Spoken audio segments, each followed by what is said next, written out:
এরে বান্দা আয় না, নামাজে আয়, নামাজে আয়, নামাজে আয়, নামাজে আয়। আর জানোয়ার প্রত্যেকবারই বলে আল্লাহ তোমার খাবো, তোমার নেব, তোমার দুনিয়া ভোগ করব, কিন্তু তোমার সেজদা দেব না। এই জন্য যদি কুত্তার জবান থাকতো তো কুত্তা বেনামাজিকে বলতো যে আমি কুত্তা তো এজন্য সেজদা দেই নাই, আল্লাহ আমাকে বলে নাই তোকে সেজদা দিতে বলছে, তবুও দিলি না। তুই মনে রাখিস আমি কুত্তার চাইতে তুই নিকৃষ্ট। যদি কুত্তার জবান থাকতো তোকে বলতো, যদি কুত্তার মুখ থাকতো, যদি কুত্তার জবান থাকতো তোকে বলতো যে তুই কুত্তার চাইতে নিকৃষ্ট, জানোয়ারের চাইতে নিকৃষ্ট। ভাত মাছ খাওয়ার নাম জীবন না রে বাপ। নারী, ছবি, মোবাইল, বন্ধুদের আড্ডা, আর এই বুট পেঁয়াজু চটপটি। অনেক ছেলে মনে করছো আরে মাতাল, এটা কি একটা জীবন হইল? সারাদিনে কি করছো? মোবাইল টিপছি। আর কি করছো? বুট খাইছি। আর কি করছো? বন্ধুদের সাথে আড্ডা দিছি। শেষ। এই কতক্ষণ আড্ডা, কতক্ষণ মোবাইল টিফা, কতক্ষণ ঘুরাগাড়ি, 24 ঘন্টা শেষ। একটা হায়াত শেষ, একটা রাত শেষ। হায় হায় নাফরমান মুসলমান এত নিকৃষ্ট হয়, মুসলমান এত নিকৃষ্ট হয়। একজন মুসলমান তার কোনো কাজ নাই, একজন ইমানদারের কোনো কাজ নাই। আহা, কে তাকে আল্লাহ ভুলায় দিল? কে তাকে আল্লাহ ভুলায় দিল? ওই মা বাপ নিশ্চিত দায়ী হবে। যে সমস্ত বাপ চাচারা বইয়া বইয়া বন খান আর সাদওয়ানে বিড়ি খান, গপ মারেন, সুন্দর সুন্দর কথা কন, বিল্ডিং হয়ে গেছে, হ্যাঁ সেরে গেছেন, 3 ফোলা বিদেশ, আর কিতা আখিরাতের ব্যবস্থা হয়ে গেছে তো নাকি? আর কি জমি জমা কিনে লাইছে, রাস্তার লগে জমি কিনছে, বাইক বিল্ডিং হয়ে গেছে, ফুদ বিদেশ, আর কিতা মাশাআল্লাহ জীবন তো গুছিয়ে লাইছে। এখন আর মরলেও কোনো টেনশন নাই, না কোনো টেনশন নাই, মরলেই তো আপনার ফিটবো, টেনশনের কি আছে? আবার আপনি কিতেন টেনশন করেন? আপনি মরবেন না, আপনি মরলেই না বুঝবেন, আপনি মরলে না বুঝবেন। আপনার 3 ছেলে 1 ওয়াক্ত নামাজ পড়ে না, আপনি মরিয়া না দেখবেন কি হয়। আপনার 3টা পুতের বউ একটাও পর্দা করে না, এই অসভ্য বেহায়া নারী আপনার ঘরে খায় ঘুমায়, আপনি মরেন না, আপনি মরলে না বুঝবেন, আপনি মরলে বুঝবেন। আপনার ঘরে খায় ঘুমায়, আপনার 18 বছরের অসভ্য ছেলে সারা রাত আপনার ঘরে মোবাইলে উলঙ্গ ছবি দেখে, কোনোদিন ফজরের নামাজ 5 ওয়াক্ত নামাজ পড়ে না, আপনি মরেন না, আপনি মরলে না বুঝবেন জাহান্নাম কাকে বলে, আপনি মরলে না বুঝবেন। আপনার টাকায় টেলিভিশন কিনা দিয়া গেছেন, আপনার টাকায় বিদ্যুৎ বিল দিয়া গেছেন মরণ পর্যন্ত, আপনার টাকায় ছেলে মেয়ে জিফুত আজকে নাফরমানি করতেছে, সব ব্যবস্থা আপনি করছেন। আচ্ছা মরেন না, মরেন।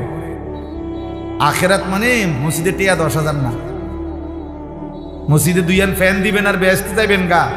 2 ফ্যানের দাম না বেহেশত, বেহেশতের মূল্য কি 8,000 টাকা? হ্যাঁ কি ভাবছেন? 30,000 টাকা, এটা তো একটা নেক আমল। দান সাদাকা তো একটি নেক আমল, একটা নেকি।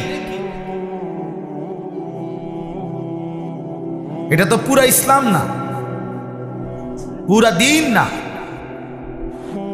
একটি আমল। এটা 1 কোটি টাকা না, 100 কোটি টাকাও যদি কেউ দান করে ভালো কথা, দান করা উচিত, দান করলে নেকি। কিন্তু এটা একটা আমল, একটা আমল, একটা আমলের নেকি নইল। নামাজ, যাকাত, হজ, রোজা, হালাল হারাম, পাক নাফাক, স্ত্রী সন্তানের ঈমান আমল, চরিত্রের পবিত্রতা, সেগুলো সেগুলো বুঝাই দিবে কে এই 30,000 টাকার ভিতরে? কথা বলেন না। এগুলো এই 60টা ফ্যানের মধ্যে নাকি? অতএব আলহামদুলিল্লাহ রাব্বিল আলামিন সূরা ফাতিহা আমাদের জীবন বদলায়।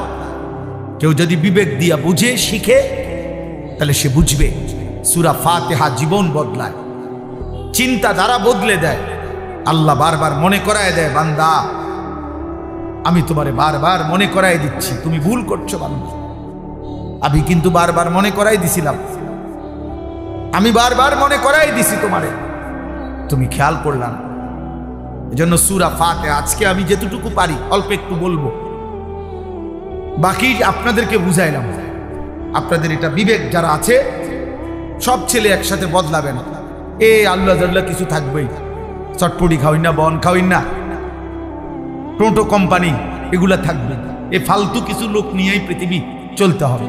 কিছু বখাটে, কিছু দুশ্চরিত্র, কিছু লম্পট, কিছু চরিত্রহীন, কিছু নেশাখোর, কিছু মদখোর, কিছু গাঁজাখোর, কিছু ফুট্টাখোর, কিছু জুয়ারি, কিছু বেনামাজি, রাত নাই দিন নাই, নারী ছবি মোবাইল অসভ্যতা নিয়ে পড়ে থাকবে এমন হাইওয়ান সর্বযুগেই ছিল, এখনই থাকবে।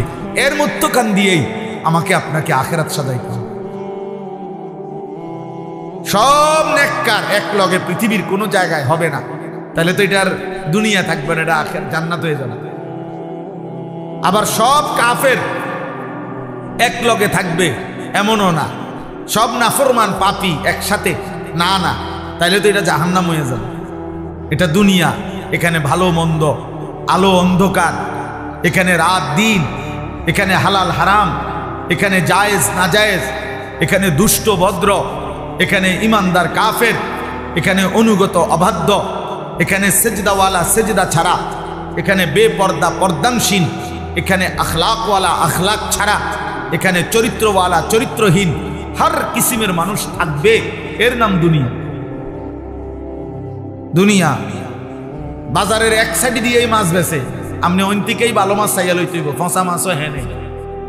যদি ফসা মাছের দোকান আলাদা দিত, ভালো মাছের দোকান আলাদা দিত, তো তার ঝামেলাই নাই। কথা পায় না, তাইলে তার কি নাই, ঝামেলাই নাই। হ্যাঁ, তো সবাই বুঝিয়ে লাইছে যে হ্যান্ডেটি ফসা মাছ, বুঝেন না? যদি বলতে যে সিটার বাটফার এই 10 শতক আর বালাডি সব এই 10 শতক, জমি আলাদা করে দিলাম, তো তোমরা চিনছি বাটফার সব, বুঝেন না? এটা তো আখিরাত। ফারিকুন ফিল জান্নাহ ফারিকুন ফিস সাঈর। আল্লাহ বলছে হাসরের ময়দানে আমি পার্থক্য করে দেব, একদল জান্নাতে দেব, একদল জাহান্নামে। পার্থক্য, ইন্না ইয়াউমাল ফাসলি কানা মিকাতা। আল্লাহ বলে পার্থক্যের দিন, ইয়াউমাল ফাসল। আখিরাতকে বলা হয় পার্থক্যের দিন, পার্থক্যের ইয়াউমুল ফাসল, পার্থক্যের দিন। আল্লাহ বলেন আমি নির্ধারণ করে রেখেছি, আজ একসাথেই থাকতে হবে। এখান থেকেই আল্লাহকে রাজি করতে হবে, এখানেই কষ্ট করে থাকতে হবে, এখানেই কষ্ট করে থাকতে হবে।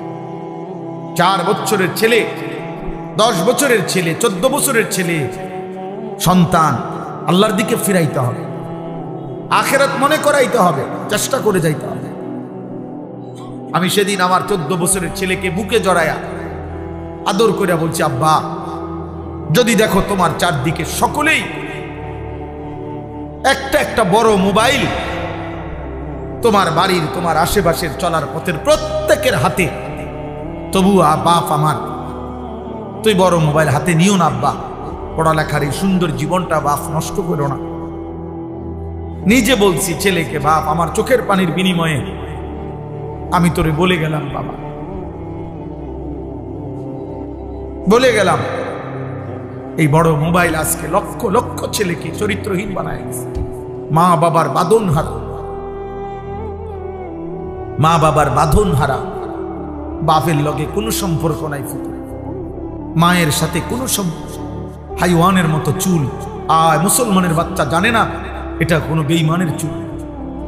মুসলমানের বাচ্চা কত নিকৃষ্ট, একটাবার পেশাব করে কদ্দুর টয়লেট পেপার ব্যবহার করে না, পানি ব্যবহার করে না, অথচ সে কুত্তারে দেখে, কুত্তাও পানি নেয় না, টয়লেট পেপার ব্যবহার করো। মুসলমানের বাচ্চা তার সামনে মসজিদে আজান হইল, সে এই মসজিদের সামনে দিয়ে হাইটা একটা জায়গা, ওই মসজিদে ঢোকে না। আজান হইছে তো সে সরে গেছে। মুসল্লিরা দেখলে যদি ডাক দেয়, ওর দাদার বয়সী কেউ যদি দেখলে ডাক দেয়, এই জন্য জায়গা লাইরে গেছে। অথচ এটা সকলেই জানেন। এই ছেলেরা, বাবা তোমরাও দেখো, মসজিদে যখন আজান হয়, আজানের আওয়াজ শুনলে কাছাকাছি জায়গায় কুত্তা ঘেউ ঘেউ করে ওঠে, আর কুত্তা মসজিদের আজান শুনে জায়গা থেকে সরে অন্যত্র চলে যায়। এজন্য মসজিদের আজান শুনে যে ছুটে যায় অন্যত্র, পলায়া যায়, এটা মানুষের স্বভাব হইতে পারে না, কুত্তার স্বভাব। এটা কুত্তার স্বভাব, এটা কুত্তার খাসলত, এটা কুকুরের খাসলত। ইনসানের স্বভাব, এটা মানুষের স্বভাবটা। কি চেহারা বানায় ফেলছে ছেলেরা! মুসলমানের চেহারা এত কালো হয়, ইমানদারের চেহারা এত কালো হয়। হযরতে বেলাল হাবশী গোলাম ছিলেন, নিগ্রু ছিলেন, কিন্তু চেহারায় নূর চমকাইত, চেহারায় নূর চমকাইত। হযরত ওমর রাদিয়াল্লাহু তাআলা আনহুর মতো সাহাবী ওমর, এত বড় সাহাবী, আমরা কিতাবে পড়ছি, হাদিসে আছে। হযরত বেলালকে দেখলে উনি বলতেন, আনতা সাইয়্যিদুনা, তুমি আমাদের সর্দার, তুমি আমাদের সাইয়্যিদ। কাকে বলতেন? বেলালকে। অথচ বেলাল ছিল নিগ্রু। তাহলে সৃষ্টিকর্তার কালো রং, সে তো আল্লাহর দান, কিন্তু ঈমান, সেজদা, নেক আমল ওই মানুষকে কালোর মধ্যেও আলোকিত করে দেয়, আলোকিত করে দেয়, সুন্দর করে দেয়। অগণিত ছেলেপেলের চেহারা দেখলে বোঝা যায় বেনামাজি গুনাহ করতে করতে চেহারা কালো বানায় ফেলছে। হাদিসে ওয়াদা আছে আল্লাহর নবীর, ছেলেরা বাবা মনে রাখো, একদিন এই আস্তে আস্তে বদলাইতেছে, আস্তে আস্তে কমতেছে, বদলাইতেছে, চাফা ভিতরে ঢুকিয়া গেছে। ছেলেপেলের চেহারার মধ্যে কোনো রসকস মায়া বলতে কিছু নাই, কালো চেহারা, গুনাহ অন্ধকার করে ফেলতেছে। খোদার কসম, নবীজি বলছে, তিন জিনিস যখন বেড়ে যাবে, এক নাম্বার ইজা যাহারাতিল কাইনাত, গায়িকা নায়িকা, বেহায়া নারী যখন বেড়ে যাবে, ওয়াল মাআজিফ, গান বাদ্য যখন বেড়ে যাবে, ওয়াস্তাহাল্লাতিল খামরা, মদ নেশা, মদ পান, এটা যখন বেড়ে যাবে কোনো সমাজে, আল্লাহ নবী বলেন অসংখ্য মানুষকে আল্লাহ চেহারা বিকৃত করে পশু বা জানোয়ারের আকৃতি দিয়ে দেবে। হতে পারে তুমি কিংবা তোমার পরের কেউ গুনাহ করতে করতে একদিন ঘুম থেকে জেগে দেখবে চেহারা জন্তু জানোয়ারের মতো হয়ে গেছে।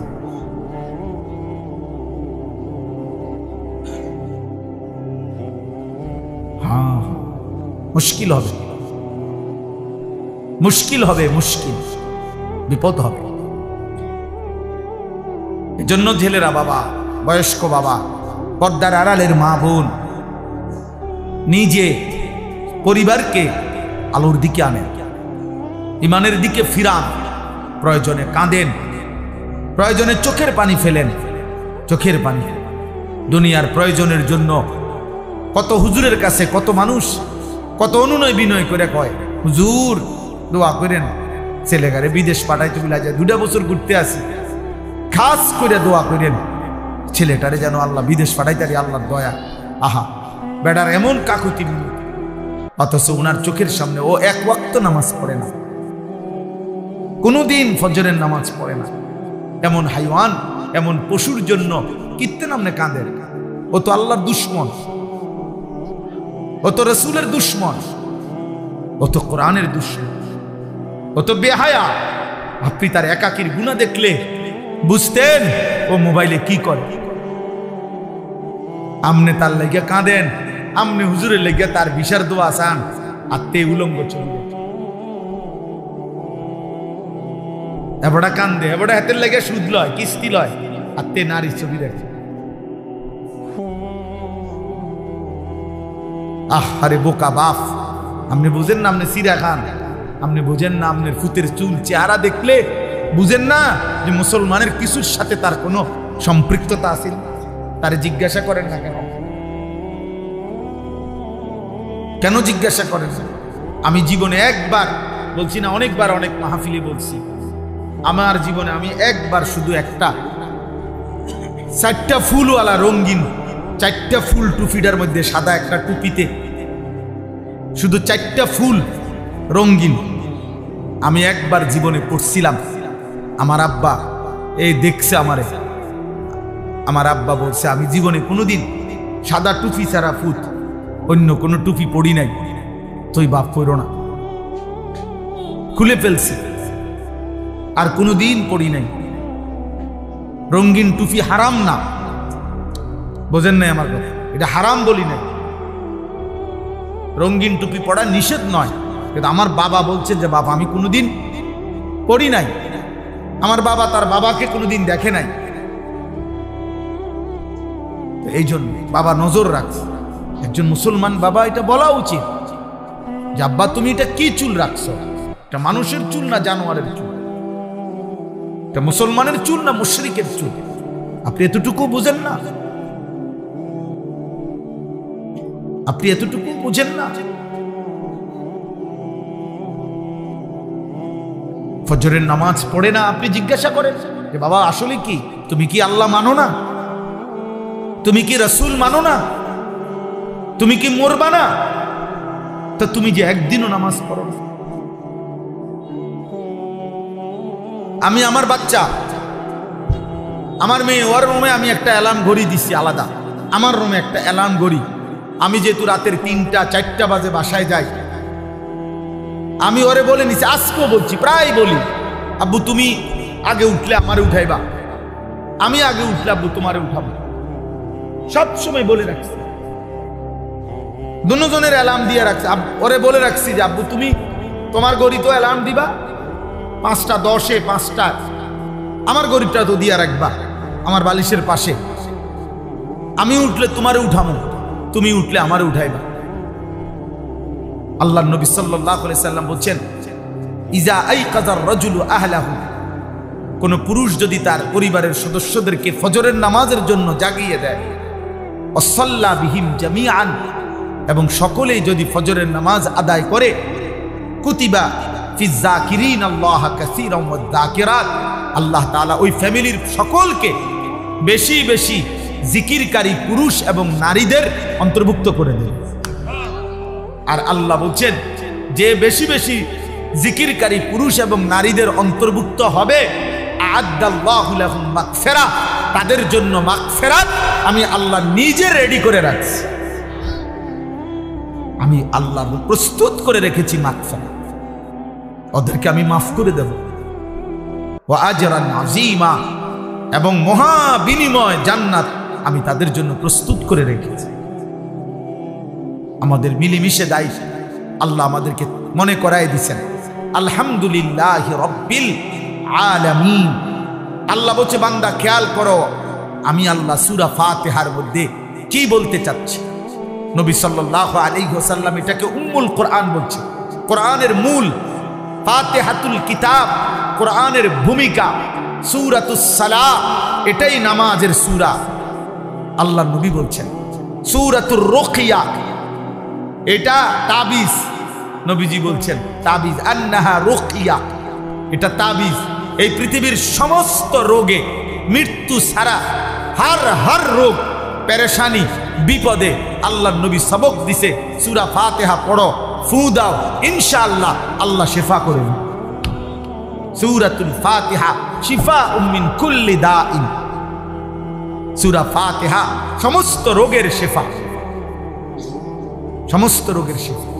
নবীজির এক সাহাবী আবু সাঈদ খুদরি রাদিয়াল্লাহু তাআলা আনহু এক জায়গায় যাওয়ার পথে ওনারা এক সর্দারকে, এক গোত্রে সাপে কাটছে, সাপে, মুসলিম শরীফের হাদিস, সাপে কাটছে আর লোকেরা হুলস্থুল করে চিল্লাচিল্লি করতেছিল আর মানুষ খুঁজতেছিল যে কেউ সাপে কাটার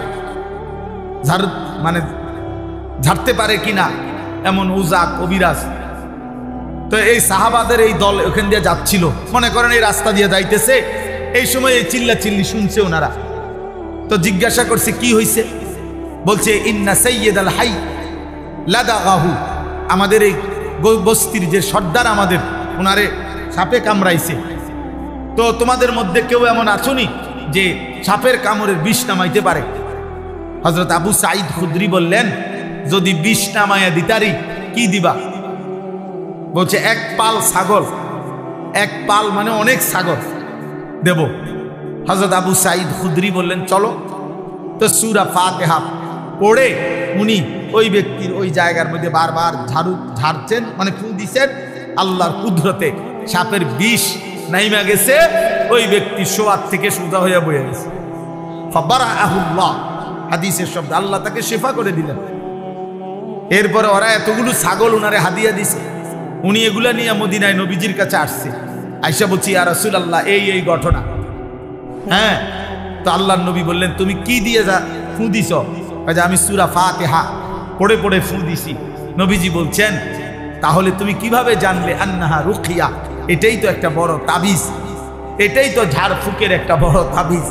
হ্যাঁ, তখন আল্লাহর নবী এই শব্দ বলছেন। তো আল্লাহর নবী বলছে ঠিক আছে, এই বকরিগুলো তোমরা খাও, ব্যবহার করো, আর এটা পর্যন্ত বলছে গোশত পাকাইলে আমারও দিও, আমারও খাওয়ায়ও। তার মানে বুঝাইতে চাইলাম সূরা ফাতিহা আমাদের জীবনের একটা গুরুত্বপূর্ণ অংশ। আল্লাহ তাআলা এই সূরার শুরুতে বলছেন আলহামদুলিল্লাহি রাব্বিল আলামিন, সমস্ত প্রশংসা আল্লাহর জন্য। রব্বিল আলামিন, যিনি জগৎ সমূহের প্রতিপালক, পালনকর্তা। এই একটা কথাই বুঝায় আলহামদুলিল্লাহ।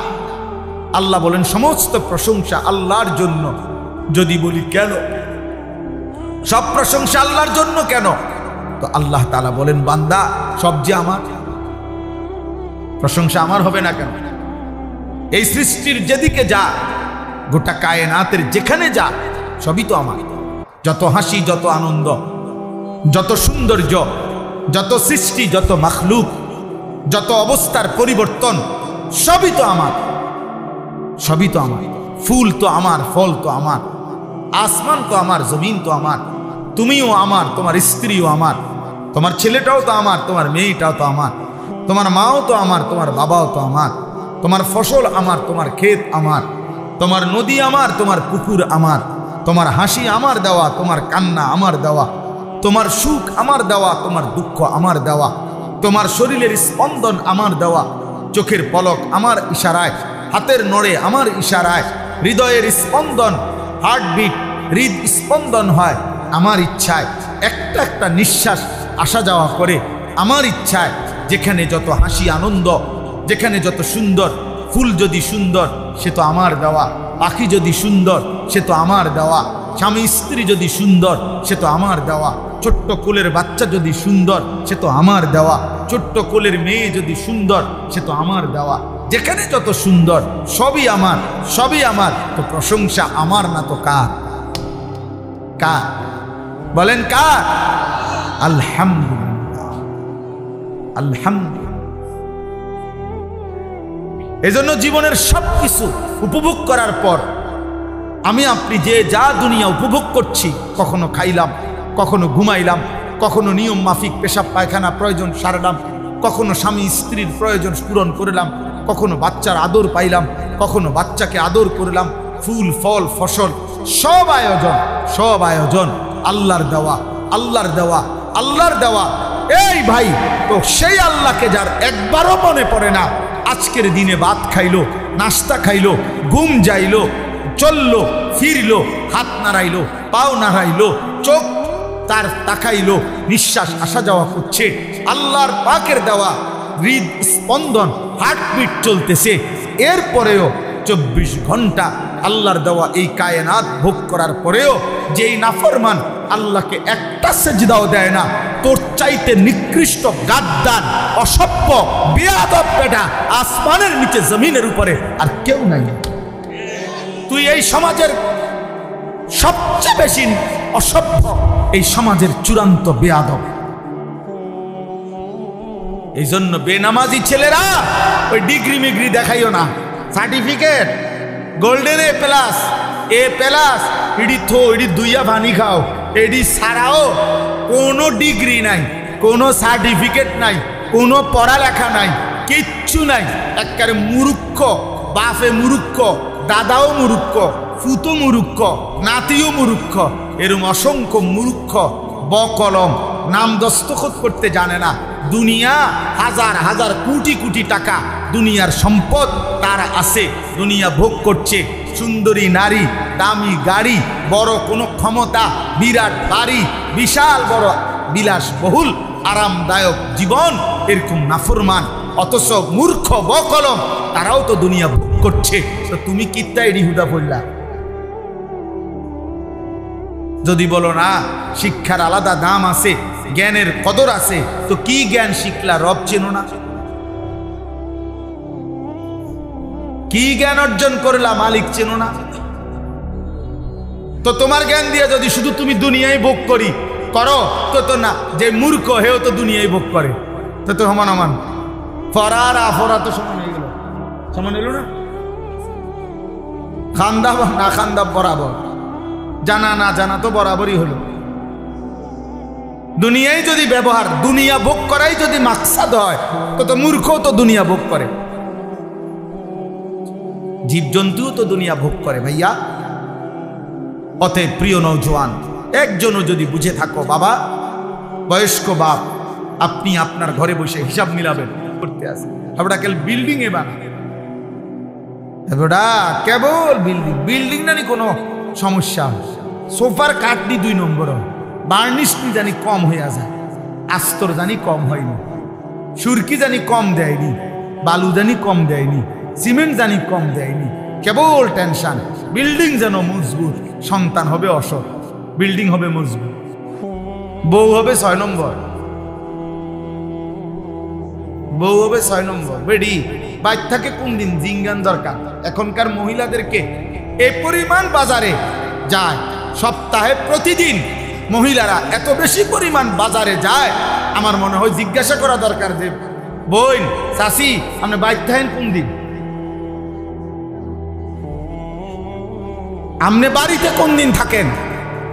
বেহায়া নারী, বেপর্দা নারী প্রতিদিন বাজারে কয় না বোরকা পিন্দি, আপনি যেই বোরকা পিনদেন বোরকার উপরেও 3টা পাট্টা লাগাইছেন, বোরকার উপরেও 3-4 রকমের কালার লাগাইছেন, এটারে ডিজাইন করছেন এত রকমের, উদ্দেশ্য একটাই, যেমনে হোক বেড়ই তো আমার দিকে চাইতেই হইব। বেড়ই তুই যদি আন্দাজ তোরে ডাক্তার দিয়ে অপারেশন করে হলেও চাইবি বেটা আমার, তাড়াতাড়ি চোখের চিকিৎসা করবে না। এত কষ্ট করে 1 ঘন্টা লাগাইয়া পাউডার ডলছি, ফেয়ার এন্ড লাভলি ডললাম, মেকআপ ডললাম, এত রঙের কাপড় লাগাইলাম, এত জোড়া তালি দিলাম কাপড়ের মধ্যে, লাল কালার কদ্দুর, হলুদ কদ্দুর, বেগুনি কদ্দুর, মাথার উপরে একটা, আবার গোলাপ ফুল কদ্দুর, আবার এইটা কদ্দুর, এত কিছু মিলাইয়া উদ্দেশ্য কি?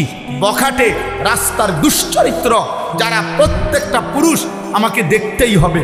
আরে বোন, আরে মা, বেপর্দা নারী, তোমারে রাস্তায় যারা দেখে তারা তোমারে রাবেয়া বসরির নজরে দেখে না, মা ফাতেমার নজরে দেখে না, তোমার ভোগের নজরে, উপভোগের নজরে, লালসার নজরে দেখে। এজন্য বেপর্দা নারী কিতাবে আছে, নিজেই নিজেকে ছোট করে, নিজের দাম নিজেই কমায়, নিজেকে বাজারে তুলে দিছে যে আমার এই অসল আমি মূলত চলে না, মানে আমনে নিজে চাইয়ালন। কথা তো ছিল নারীকে খুঁজে নিবে, কথা তো ছিল নারীকে তালাশ করে বের করবে, কথা তো ছিল 10 গ্রাম তালাশ কইরা 50 গ্রাম তালাশ কইরা চরিত্রবান নারী, ইমানদার নারী খুঁজে নিবে। পুরুষ তালাশ করবে, বাপ তালাশ করবে, দাদা তালাশ করবে, মা তালাশ করবে, শাশি তালাশ করবে, ফুফি তালাশ করবে যে একটা ভালো মেয়ে কোথায় পাওয়া যায় নাকি। কথা ছিল এই, কে তালাশ করবে? বেডি তো বাজারে কীর্তন খোঁজেন, আমি ওই যে আপনি ডেলি গেলে তো পাইবেন, আমি কীর্তন টোয়ান কীর্তন তো বেডি তো বাজারে আই প্রত্যেক দিন। একজন খুব, আমি সবাইরে বলছি না, এক ভাই আমার পরিষ্কার মনে আছে, উনি বলছিলেন আমারে, কয় হুজুর আমি 24 বছর না জানো 26 বছর বিদেশ কইরা উপজেলার রোডের উপরে 4 তলা বিল্ডিং করছি। আমার জীবনের সমস্ত কলজা পানি করা পয়সা দিয়া আমি একটা বিল্ডিং করে জীবনের তরে বাড়িতে চলে আসছিলাম বউ বাচ্চা নিয়া, আর বিদেশ করব না, থাকমু। কয় হুজুর বাজারে আইসা দেখছি জীবনে চলার পথে হাঁটতেছি, বাজারে হাঁটিয়ার মানসে আমার বেডির নামে আমারে কয় সিনায়, কয় যে ওই তাইর জামাই।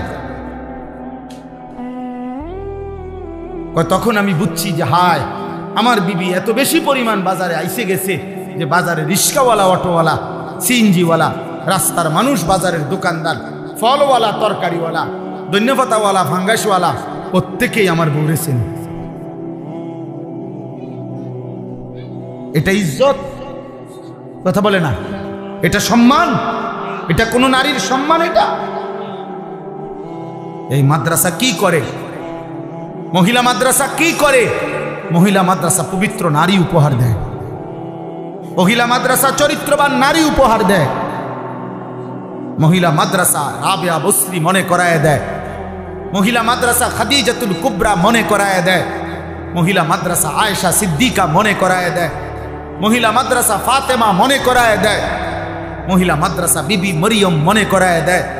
মহিলা মাদ্রাসা বিবি আসিয়া মনে করায় দেয়, যে আসিয়া পৃথিবীবাসীকে বলছিল, হে পৃথিবীর নারীরা, গোটা পৃথিবীর নারীদেরকে প্রতিদিন হযরতে আসিয়া বলে, হে ঈমানদার নারীরা, আমি সেই নারী যে নারী এই পৃথিবীর সর্বনিকৃষ্ট কাফের, খোদা দাবিদার ফেরাউনের মতো নিকৃষ্ট কাফের, এত বড় কাফের ঘরে থেকেও আমার শরীরের আসিয়ার, হযরতে আসিয়াকে সারা শরীরের মধ্যে, খোদার কসম কিতাবে আছে, তাফসীরে আছে, আসিয়ার শরীরটার মধ্যে ফেরাউন একটা একটা করে পেরেক মারছে, পেরেক, সারাটা শরীরের মধ্যে পেরেক মারছে, পেরেক, তার কাটা পেরেক মাইরা, এরপরে ওনাকে বান দিয়া, এরপরে বলছে আসিয়া এখনো সুযোগ আছে, ঈমান ছেড়ে দে, মুসার কালেমা ছাড়, আমার দিকে ফির, নাই তো আমি তোকে মেরেই ফেলবো।